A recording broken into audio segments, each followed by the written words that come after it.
Alam mo, mabuti pa. Doon na lang tayo sa kwarto ko magkwentuhan. Kaya kung sino pa makarinig sa atin dito. Tayo na.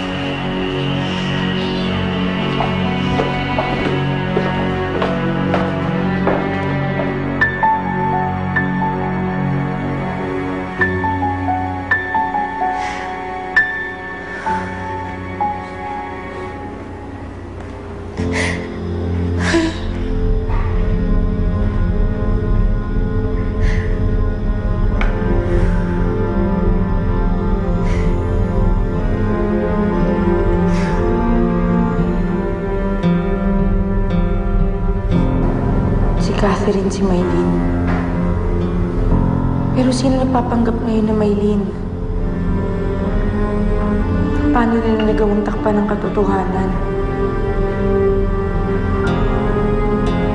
Hindi pala dapat naghihirap ngayon ang anak ko kung hindi ko pinagkait sa kanya ang katotohanan. Ano itong nagawa ko kay Catherine?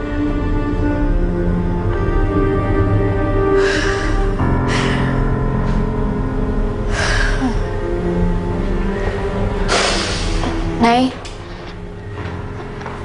Ano nangyari? Bakit kayo umiiyak? May problema ba?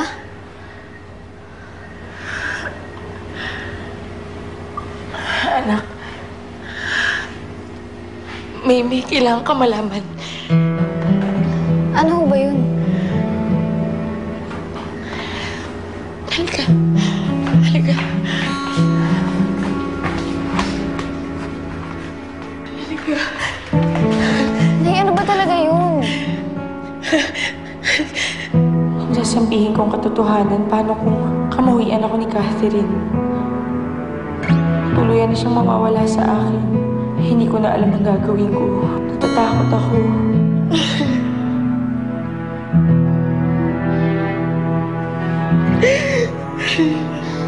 Nay, nag-aalala na ako sa inyo eh. Dali na, ano ba kasi yun?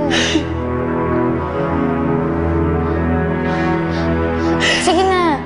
Papayag na po ako umalis tayo dito kung yun lang. Sige na. Hindi tayo alis dito, anak.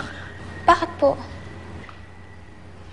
Dahil mas gaganda ang buhay mo dito. Patawad mo sana ako, anak, kung naging madamot ako. Takot kasi ako mawala ka sa akin eh. Pero ngayon, nakita ko na kung gaano kalinaw ang kinabukasan mo dito. May karapatan ka dito, Catherine. Hindi tayo aalis dito. Salamat, Nay.